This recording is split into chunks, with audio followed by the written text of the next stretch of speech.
You've seen the footage. A military helicopter skimming 50 feet above the ground at 150 miles per hour. No lights, no visible reference points. Complete darkness. The kind of darkness where you cannot see your hand in front of your face. And the helicopter is threading between trees, following terrain contours, dropping into valleys, pulling up over ridge lines, moving with a precision that looks impossible for a machine that weighs 10,000 pounds and is traveling faster than the highway speed limit. And you probably assumed it was radar, or GPS, or some classified sensor system so advanced it might as well be magic. Here's what is actually happening inside that cockpit. The pilot is wearing a device on their helmet that weighs about 1.5 pounds. It looks like two small tubes protruding from the front of the helmet, angled slightly downward. Those tubes are not cameras. They are not projecting anything onto the visor. They are not connected to a computer that processes the image before the pilot sees it. They are collecting light, specifically the tiny amounts of ambient light present even on the darkest night, amplifying it by up to 50,000 times and presenting the resulting image directly to the pilot's eyes in real time. The helicopter is not navigating by radar or GPS or classified sensors. It is navigating by starlight, amplified, processed, and delivered to human eyes that evolution never designed to work in the dark. And the physics of how that works and why it almost was not invented will completely change how you think about what human vision actually is and what it is capable of becoming. So, how does a device the size of a soda can amplify light by 50,000 times without distorting the image beyond recognition? Why does the image appear green instead of the natural colors of the scene? Why can night vision devices see in what appears to be total darkness when there is genuinely almost no light present? Why do some military helicopters use forward-looking infrared instead of image intensification, and what is the difference? Why does a pilot wearing night vision goggles have almost no depth perception, and how do they compensate for that at 150 miles per hour, 50 feet off the ground? And why does a single flashlight pointed at night vision goggles from 1 mile away temporarily blind the pilot wearing them? Here is the one that should reframe everything. The technology inside military night vision goggles was not invented for the military. It was invented to help astronomers see faint stars. The device that allows a helicopter to fly through a mountain valley at night without hitting anything started as a tool for looking at objects billions of light years away. And the path from telescope eyepiece to helicopter cockpit took 40 years, 2 world wars, and a physics discovery that almost nobody outside the field has ever heard of. Most people assume night vision works like a camera with a very sensitive sensor. The device captures whatever light is available, processes it digitally, enhances the contrast, and displays a brightened image. It is like turning up the brightness on a photograph taken in low light. The device is essentially a very good camera connected to a very good screen, and the pilot is watching a video feed of the world outside. That assumption is wrong in a way that matters enormously. A digital camera sensor, no matter how sensitive, has a fundamental limit. It captures photons and converts them to electrical signals. In very low light, there are very few photons. The sensor captures fewer of them. The image gets noisier, grainier, and less detailed. You can process that image digitally, but you cannot add information that was never captured. You can brighten a dark image, but you cannot recover detail that the sensor never recorded because the photons were not there. Military image intensification, night vision, does not work this way at all. It does not capture light and convert it to a digital signal. It takes the actual photons entering the device and physically multiplies them, creates more photons from fewer photons, using a quantum mechanical process that has no analog in digital photography. The image the pilot sees is not a processed digital representation of the scene. It is the actual light from the scene, amplified at the quantum level, delivered directly to the eye. The difference between those two approaches is the difference between turning up the brightness on a dark photograph and actually adding more light to the scene. One reveals nothing new, the other genuinely sees in the dark. Here's what's actually happening inside a night vision device when a helicopter pilot looks through it at a dark landscape. Light from the scene, whatever tiny amount is present, whether from stars, a crescent moon, distant city glow, or even the natural air glow of the upper atmosphere, enters the objective lens at the front of the device. That light strikes a component called a photocathode. The photocathode is a thin plate coated with a material, originally cesium antimony compounds, now gallium arsenide in modern devices, that has a specific quantum mechanical property. When a photon strikes it, it releases an electron. One photon in, one electron out. This is called the photoelectric effect. It is the same phenomenon that Albert Einstein won the Nobel Prize for explaining in 1905. Those electrons, one for each incoming photon, are then accelerated by an electric field toward a component called a microchannel plate. The microchannel plate is a thin disc of glass riddled with millions of microscopic channels, each one roughly 10 micrometers in diameter, about 1/10 the width of a human hair. Each channel is coated on its interior with a material that releases multiple electrons when struck by a single electron.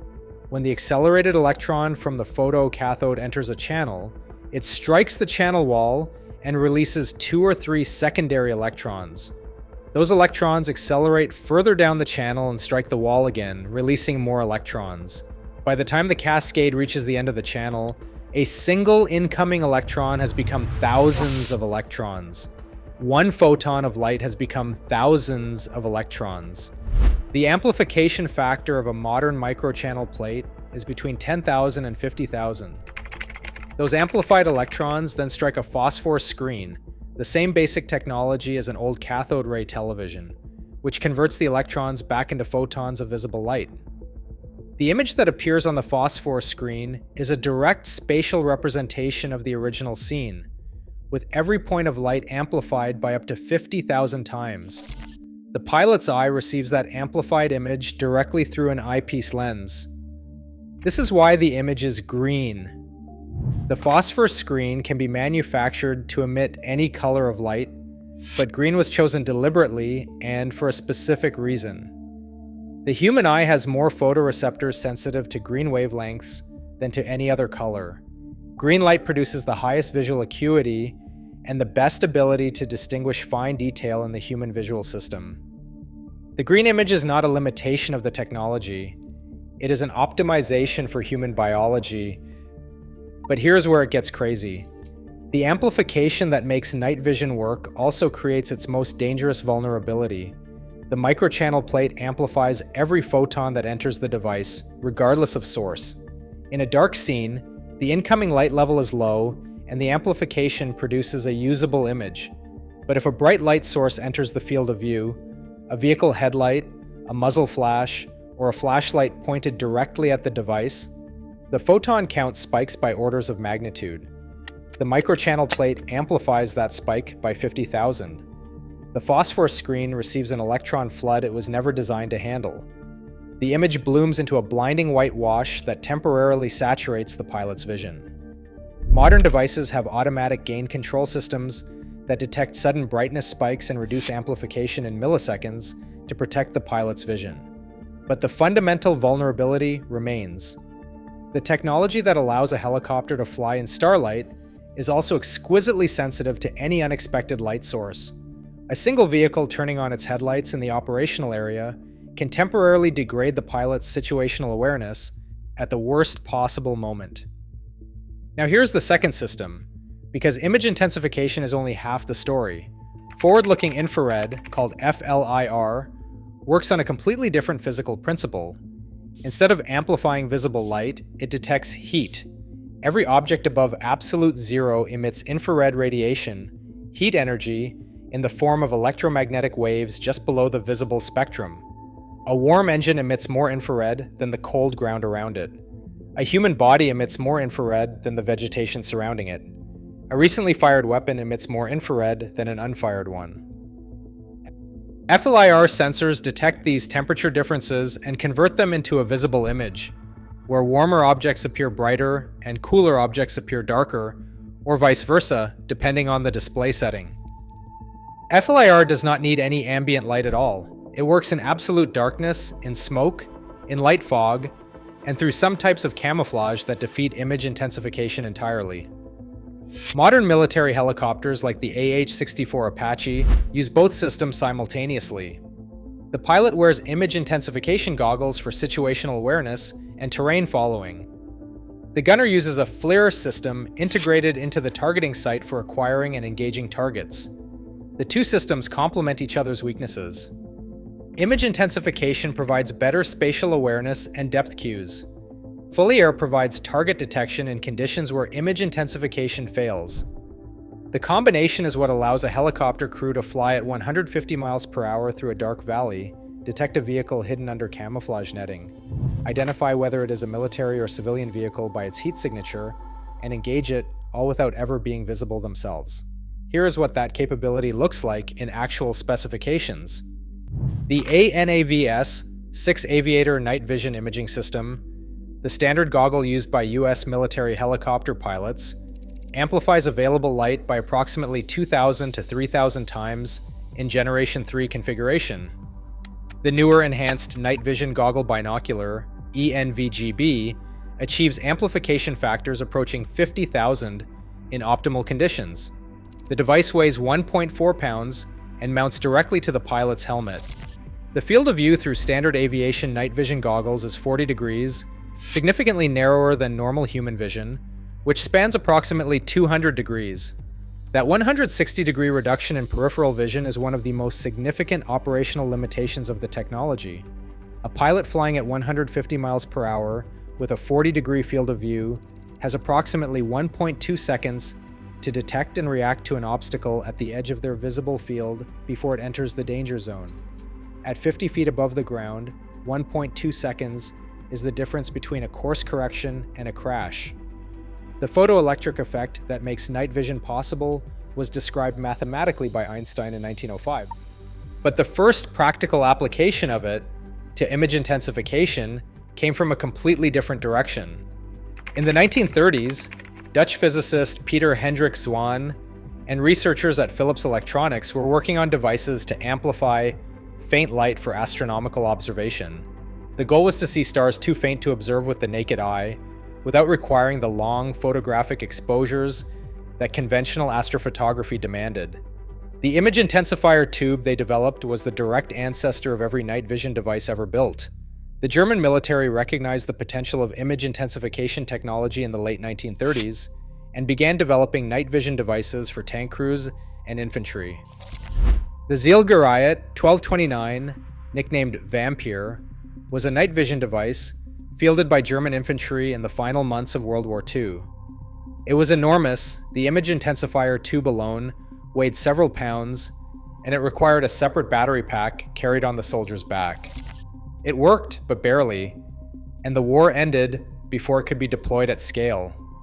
American and Soviet engineers captured German night vision technology at the end of the war and began their own development programs. The first generation of American night vision devices, fielded in the 1950s and 1960s, required an active infrared illuminator, essentially an invisible flashlight that flooded the scene with infrared light the device could amplify. The problem was that enemy forces with their own night vision devices could see the infrared illuminator beam clearly, immediately revealing the position of anyone using it. Active infrared night vision was, in a tactical sense, a flashlight that only one side could see. The breakthrough came with Generation 2 devices in the 1960s, which introduced the microchannel plate. The microchannel plate amplified ambient light so effectively that active illuminators became unnecessary. For the first time, a soldier or pilot could see in genuine darkness, from starlight and moonlight to airglow, without broadcasting their position with an infrared beam. The tactical implications were immediate and profound. Generation 3 devices, introduced in the 1980s, replaced the photocathode material with gallium arsenide, dramatically improving sensitivity in the near-infrared spectrum and extending the operational range of the devices. The Apache helicopter's night vision systems, which allowed American forces to destroy Iraqi armor in complete darkness during the Gulf War in 1991, were Generation 3 devices. Iraqi forces equipped with older Soviet night vision technology could not see the Apaches that were destroying them. The Battle of 73 Easting, a tank engagement fought entirely at night, was decided in large part by the generational gap in night vision technology between the two sides. You have been surrounded by the physics of night vision your entire life without connecting the dots. The photoelectric effect, which releases electrons when photons strike the photocathode, is the same physics that makes solar panels work. A solar panel is a large-scale photoelectric device. Photons from the sun strike a semiconductor material and release electrons that flow as electrical current. The night vision photocathode and the solar panel are doing the same quantum mechanical conversion. One uses it to see, the other uses it to generate electricity. The phosphor screen that converts electrons back into visible light in a night vision device is the same technology that made television possible. Every cathode ray tube television ever built used an electron beam striking a phosphor screen to create the image. The night vision device and the television your grandparents watched the moon landing on are using identical display technology. The automatic gain control that protects night vision devices from sudden bright light is the same principle as the automatic exposure control in your phone's camera. When you point your phone at a bright window, the camera automatically reduces its exposure to prevent the image from washing out. The night vision device does the same thing, at quantum mechanical speed rather than digital processing speed. The FLIR thermal imaging technology used by military helicopters is the same technology used by firefighters to see through smoke, by building inspectors to find heat leaks in walls, by doctors performing thermal imaging diagnostics, and by the cameras used to detect elevated body temperature at airport security checkpoints during disease outbreaks. The military developed it, and everyone else found uses for it afterward. The narrow field of view limitation of night vision goggles, 40 degrees versus the human eye's 200 degrees, is the same trade-off made by every telephoto lens ever manufactured. Magnification and field of view are inversely related. A telephoto lens sees farther, but sees less of the scene. Night vision goggles amplify more, but see less of the world. The optical trade-off is identical. The green phosphor display chosen for human visual acuity optimization is the same reasoning behind the green text on early computer monitors. Green on black was not an aesthetic choice. It was selected because the human eye resolves green wavelengths with greater precision than any other color. The night vision goggle and the Apple II computer terminal made the same biological calculation and reached the same answer. Now for the honest part, because it is significant. Night vision technology has fundamentally changed the nature of military operations. Forces equipped with superior night vision can choose to fight at night, negating the advantages of numerically superior opponents who cannot see them. The United States military built an entire operational doctrine around night operations during the 1980s and the 1990s, specifically because American night vision technology was a generation ahead of any potential adversary. That advantage has narrowed considerably. Generation 3 night vision technology is now commercially available. Thermal imaging cameras are sold at consumer electronics retailers. The technological gap that made American night operations so decisive in the Gulf War no longer exists in the same form. Adversaries in current conflicts have access to night vision and thermal imaging equipment that would have been classified military technology 20 years ago. The depth perception limitation of aviation night vision goggles remains a genuine and unsolved safety problem. Controlled flight into terrain, flying a functioning aircraft into the ground because the pilot misjudged their altitude or the terrain ahead, is the leading cause of military helicopter accidents in night operations. The goggles' narrow field of view, combined with the absence of natural depth cues in a low-light amplified image, creates conditions where experienced pilots with thousands of flight hours make fatal altitude misjudgments. The technology that makes night flight possible also makes it more dangerous than day flight in ways that training and experience only partially compensate for. So here's where you actually land. You came in thinking military helicopters fly in darkness using radar or GPS or classified sensor magic. What is actually happening is a quantum mechanical process that Einstein described in 1905, implemented in a device the size of a soda can, amplifying individual photons of starlight by up to 50,000 times through a cascade of electron multiplication in channels thinner than a human hair, converting those electrons back into visible green light on a phosphor screen, and delivering that amplified image directly to a pilot's eyes in real time while they fly at 150 miles per hour, 50 feet above terrain they cannot see with their naked eyes. The helicopter is not navigating by technology that sees in the dark. It is navigating by starlight. The same starlight that has been falling on the Earth since before humans existed, amplified by quantum physics into something a human visual system can use, delivered through a 1.5 pound of optics mounted on a helmet. That darkness the helicopter disappears into is not dark to the pilot.